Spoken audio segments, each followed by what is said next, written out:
Mack will start with his opening statement first. Good evening. It's nice to be amongst friends. I'm James Nowacki, and I'm your current Montgomery County Commissioner for Precinct 3. I want to thank the Eagle Forum for their dedication to educate, motivate, activate the public to participate in the political process.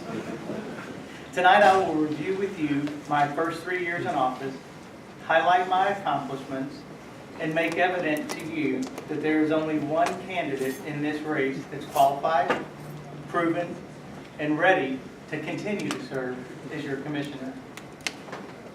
When I took over Precinct 3, it was broken.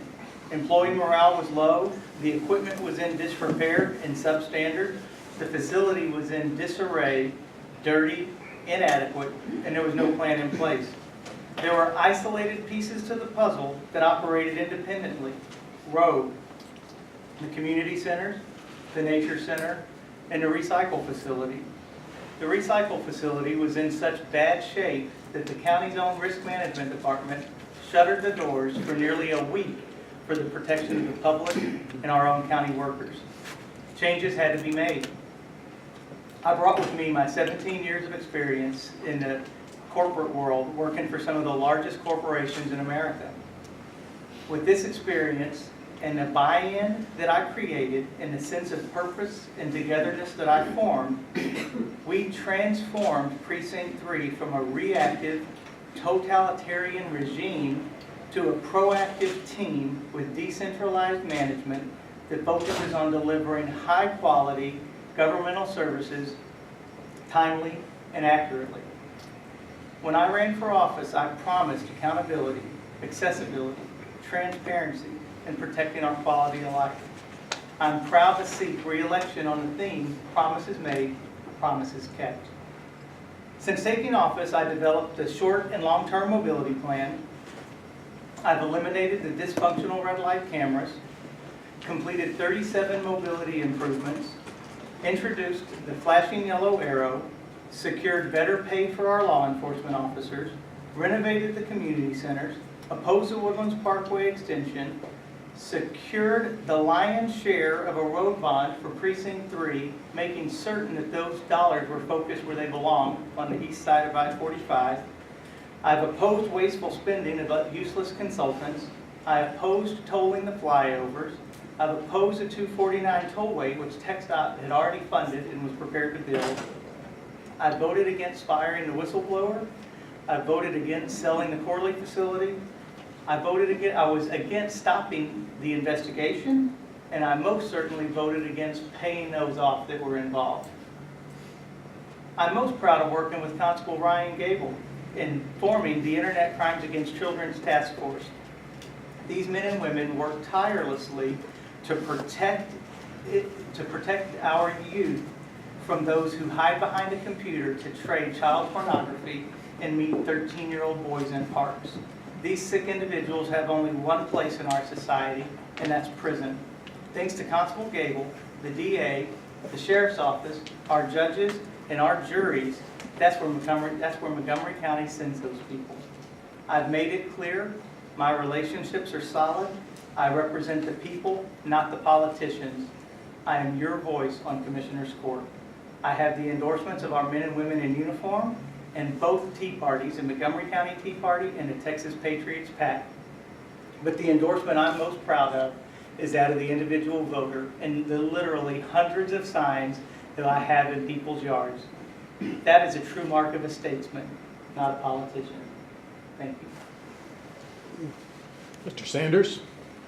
Good evening. Thank you. My name is Mack Sanders. You can call me Mack. Obviously running for County Commissioner at Precinct 3. I'm taking on an incumbent. People don't take on incumbents unless there's a compare and contrast that's necessary. I'm sure my qualifications may come up during this debate or this forum from time to time, and somebody may ask a background. I'm looking forward to that.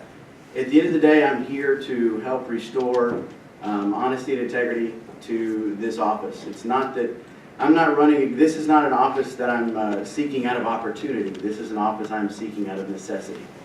I believe that the current county commissioner is not a bad guy, but I do believe that there have been some problems that have been that have occurred during his term, and that he needs a challenger, and I'm going to be that challenger.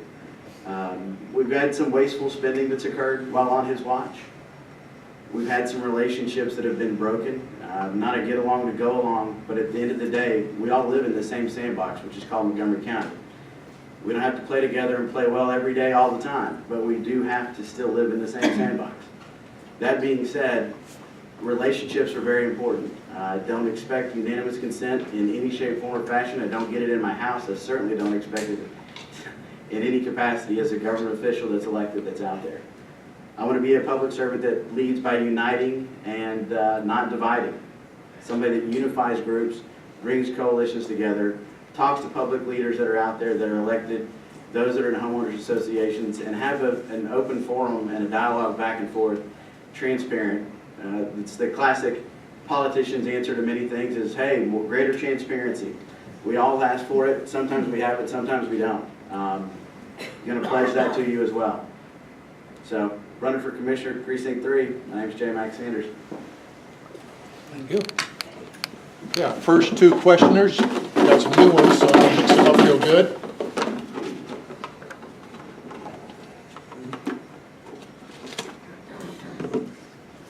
First one will be Jim Doyle. And after Jim's, I meant to ask a question in the first debate. so you I pass? didn't have one for this. Okay. I had. John Pettit. I'll take that one. Denied. John, you here? He left. Left, okay. Mary Brown. Can I go in later? Can somebody else come later?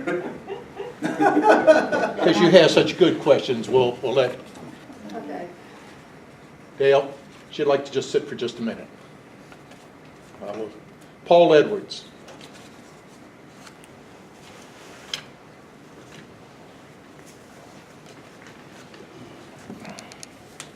Thank you, gentlemen. In 1986, Weldon Locke, Mike, up to your mouth, please. Weldon Locke in 1986, right out here on 45, pulled his car over, got out of the car, waited for a cement truck to come by, and then stood in front of it. In doing so, committing suicide the day he would have been indicted.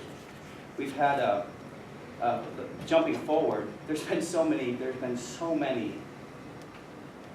scandalous things that have taken place over the years. Right up to Could you hold the mic up, please? 2013, our DA scolded the court. The DA scolded the court, minus Judge Sadler and minus James Nowacki. Our current judge went on to fire a whistleblower, Mark Bosma. The vote in that firing was 4-1. Mr. Nowak voted, he was the one vote to fire. Several months later, our current county attorney, J.D. Lambright, brought a $5 million civil suit against individuals. And again, in a 4-1 vote, it was dropped, one vote. What would each of you do to restore integrity to the court? And we'll start with Mr. Mack, J. Mack. Last name Sanders. Yes. What would we do to restore integrity to this Commissioner's Court? Thank you for that question. That's a great question. Integrity is something that I hold very dear. I would venture to say my opponent does too. I don't know anybody that voluntarily walks around saying, hey, integrity's out the window and I'm going to do whatever I want. So, there are guiding principles that lead your life every day. For me, it starts with a Judeo-Christian background and the Bible. Right is right and wrong is wrong. My yes is my yes, my no is my no. Those are some foundational principles that exist. It's not hard to remember the truth.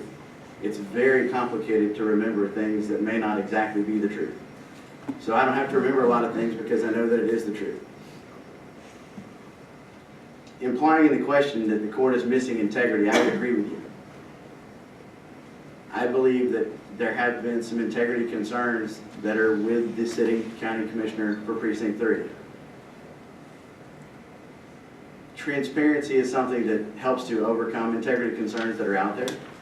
The more transparent you are, the more you make yourself available to publicly elected officials as well as citizens that didn't vote and homeowners associations or volunteer fire departments.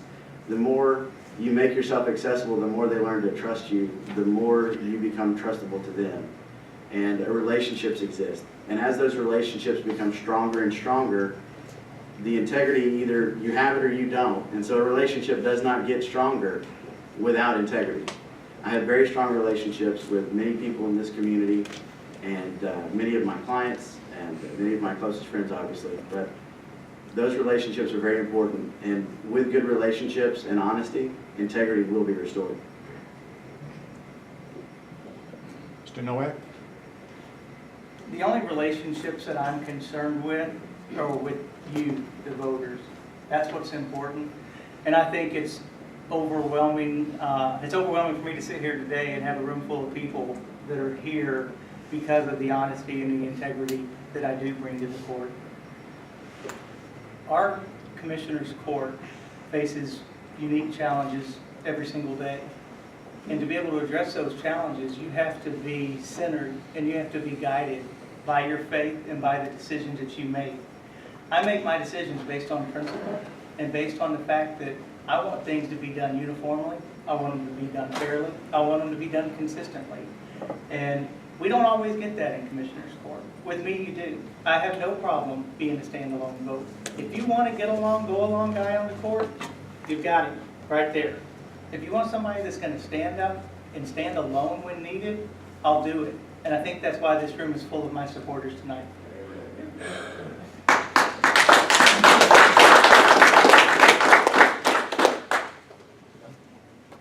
Ms. Brown, you ready? Okay. Okay, I don't know exactly what all Commissioner's Court does, but no part of it seems to be taking care of roads and, not roads, but, Rooms. like our right-of-ways, and mowing yards and whatever, not yards, but right-of-ways, and all that stuff, so, summary real quick, what does Commissioner Court take care of, and how do we,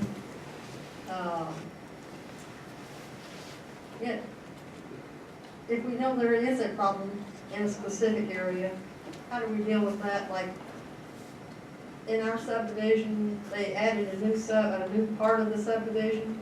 It caused flooding that we had never had.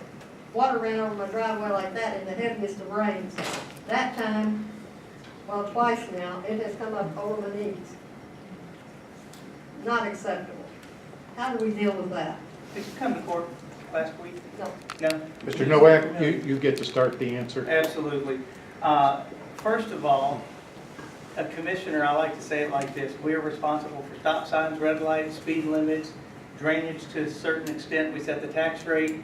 We work with the county attorney, the district attorney, the sheriff's office, the district judges, county courts of law, the sheriff's office, and the constables. In Precinct 3, pretty much everything that gets done goes through the commissioner's office because we really have one main city, and that is the city of Oak Ridge North. So anything that you are accustomed to a city providing, we provide out of our office. We try to make it as easy as possible for you to get the service that you deserve as a taxpayer. You can call us on the phone, you can send us an email, you can visit us on our website where you can actually submit a request online.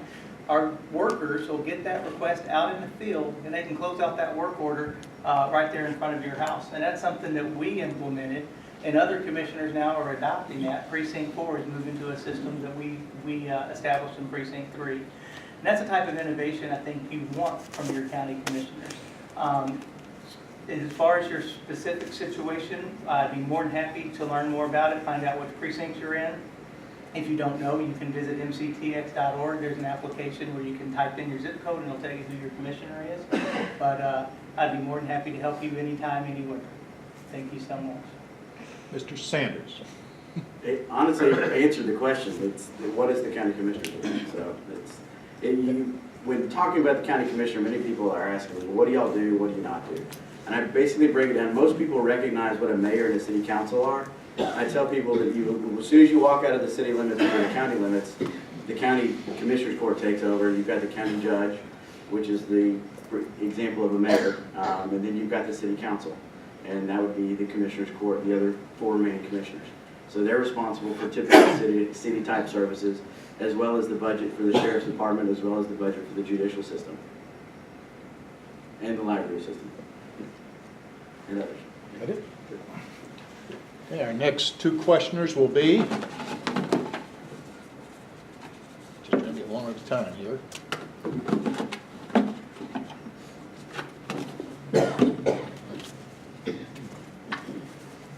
Larry Rogers, and then Betty Anderson.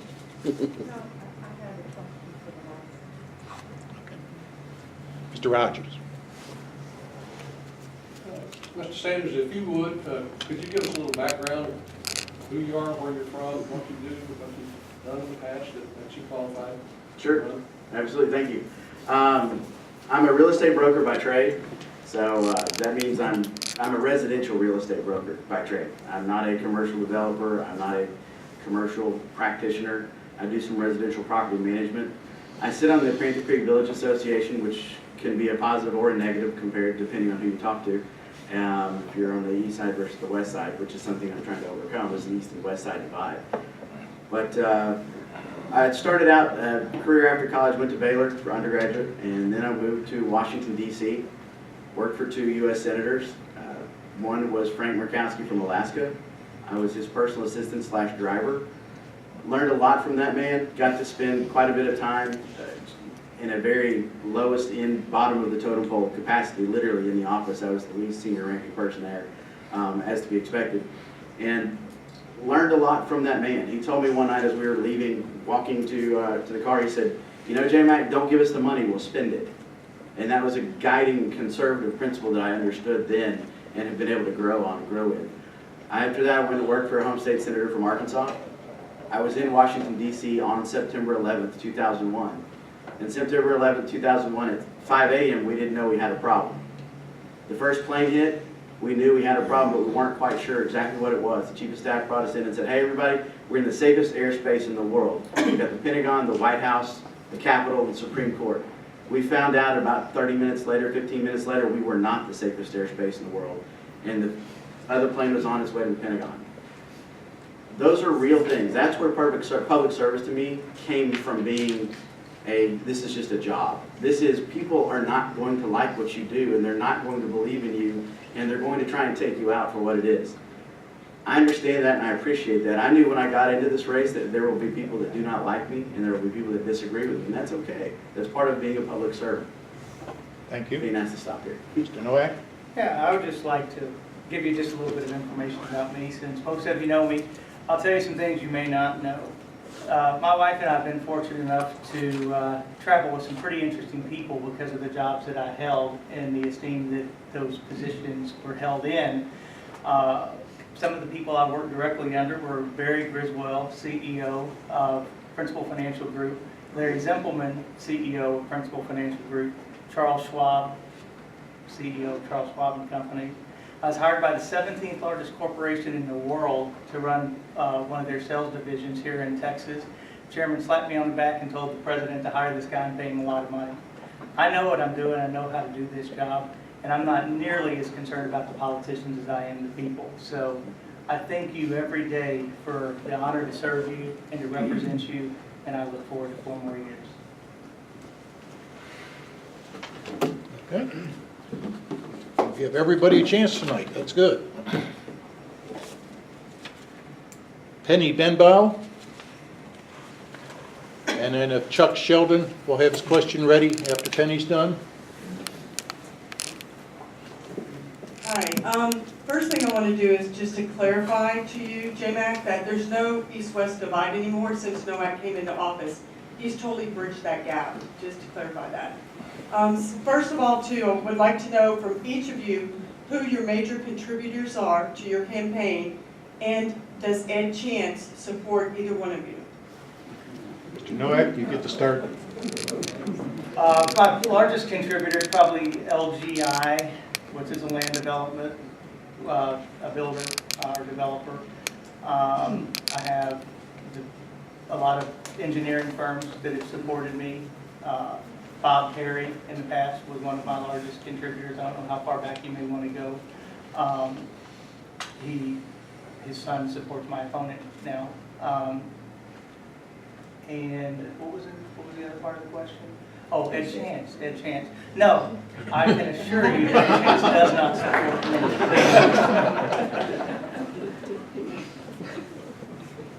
me. Yes, my largest contributor is a gentleman named Henry Brooks, and he's a retired business owner in Montgomery County. And yes, I do have the support of Ed Chance, very much so. I'm proud of that support. Did he make every decision correct? Absolutely not. Did he do a good job for 20 plus years from Montgomery County, and was he reelected without opposition many, many times? Absolutely. You're not going to get somebody that gets reelected over and over and over without opposition unless they're doing somewhat of a good job. So the voters had their chance with term limits to term limit him out, and they did not. So I welcome his support and his endorsement. There are many people in this community that respect the way he approached things, and he has seen how things have been run, and it's not he does not believe, and I cannot speak for him, but I do not believe that by his endorsement of me, he's saying that there needs to be a change.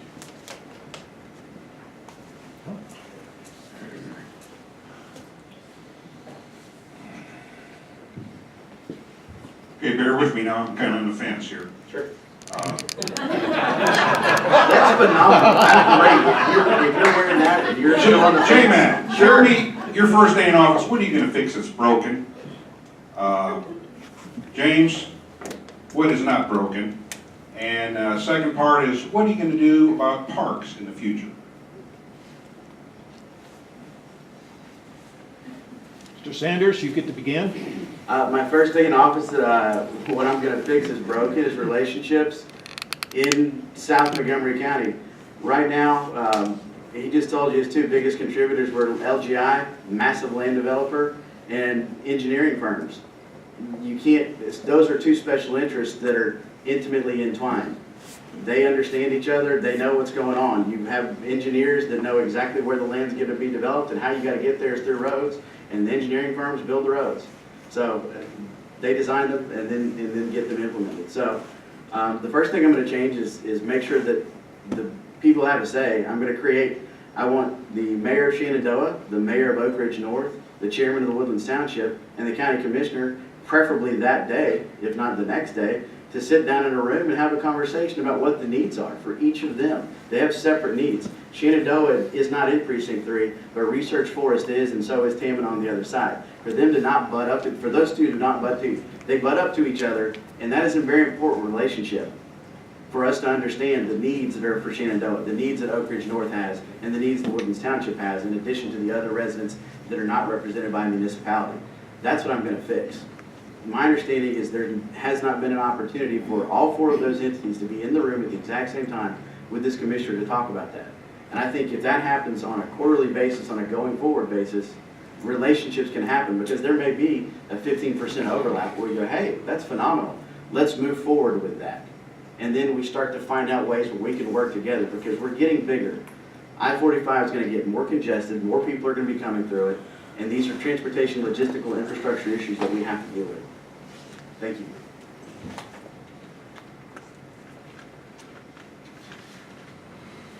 I brought with me a book today. Can everybody see this? This book took more than 2 years for us to put together. It's called the South County Mobility Study. This study was run out of my office. For 2+ years, Greg Smith with Shenandoah, Bruce Tuff with the Woodlands Township, Jim Kuykendall and Vicki Rudy with Oak Ridge, myself, Matt Beasley, Commissioner Cagle's office, TxDOT, many other entities sat down to put together the first ever mobility plan in Precinct 3. So when you elect a leader, I think you want to elect one that's honest, and you probably want to elect one that knows what his precinct boundaries are, because Tammany is not in it.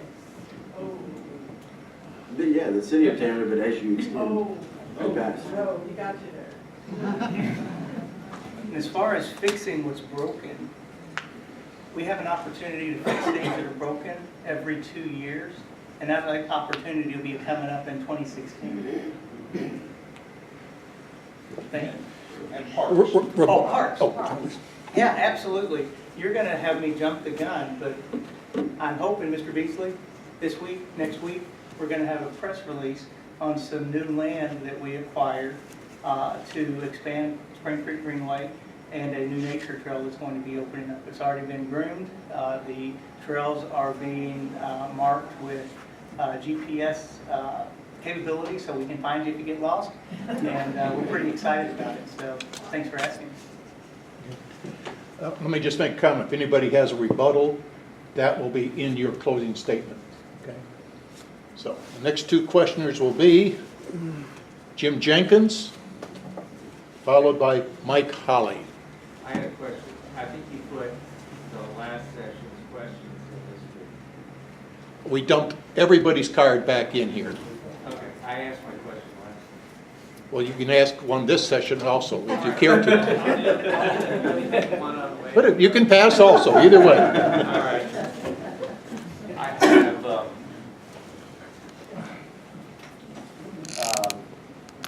We can't direct it to any one commissioner.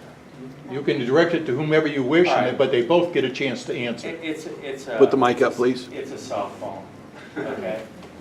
Commissioner Nowak, there's a sharp turn on I think it's Sawdust, that is just waiting for an accident to happen. I think you know exactly what I'm talking about. You have 2 lanes going to 1 lane for a turn into 2 lanes, okay?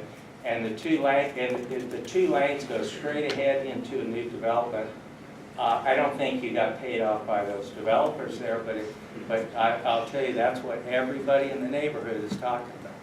No, I'm glad you asked that question, and I'm certainly glad I was out there personally last week to inspect that, visit with the county engineers, and to learn more information on why the decision was made to put a dedicated right turn lane where you don't have to stop. And the reasoning behind that is when you look at the current traffic count, the most cars that you ever see at that particular, on those 2 lanes is 600 cars per hour.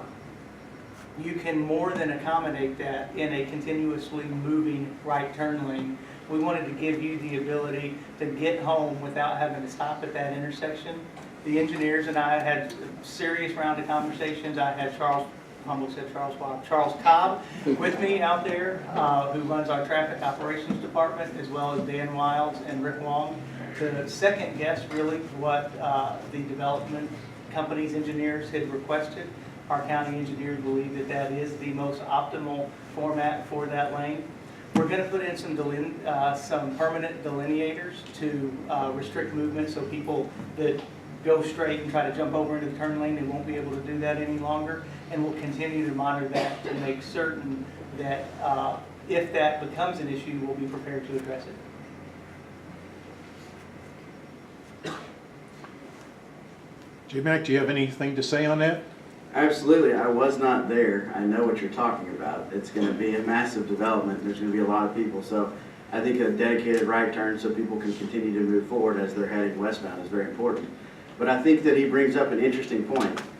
He said that he got the county engineer's office and he looked at the plans. They got coordinated the county engineer's office to look at the plans of developers to make sure things were all going to be kosher. That's a great idea. I wish the county engineer's office had looked at the $1.9 million contract given to one of his largest engineering firms contributors, Klotz. The county engineer's office did not review the single largest final design phase contract in the history of Montgomery County. $1.9 million, taxpayers, and was never reviewed one time. That's a pretty big project. This project that's happening at the end of Sawdust, I don't think is a $1.9 million project to create a dedicated right turn lane as you're rounding that corner. So I think it's phenomenal that he had the county engineer's office look at it that way. I wish the taxpayers that had that same benefit 4 weeks ago when that was passed in Commissioner's Court. Okay. Mike Holly? You already asked this? He left. Left, okay. Why do they leave? Y'all can go out and sign up some more of these, down to the last two.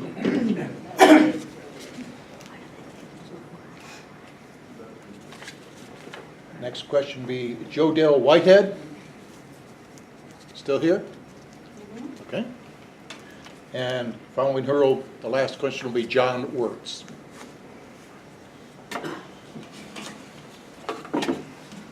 I'm a woman of few words.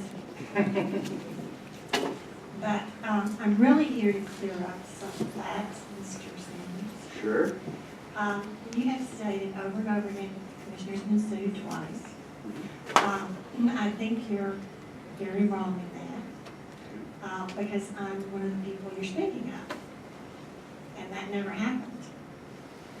And if you understood the way the county worked, then you would understand how and why it happened. So for you to continue to say that is very wrong. And if you're talking about truth, then you need to know what the facts are. Next, I have never worked with anybody in my life that works harder than the showman. I don't believe there's anybody out there that can contribute as much as the showman has. And basically, that's what I wanted to say. It wasn't a question. I just would like for you to get your facts straight.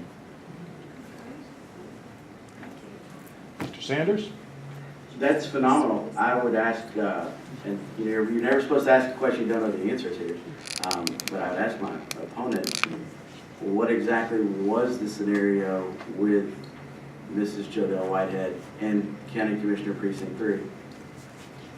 The papers seem to indicate that it was some form of litigation that maybe have involved Equal Employment Opportunity Commission concerns, and I think that's a great thing to be answered.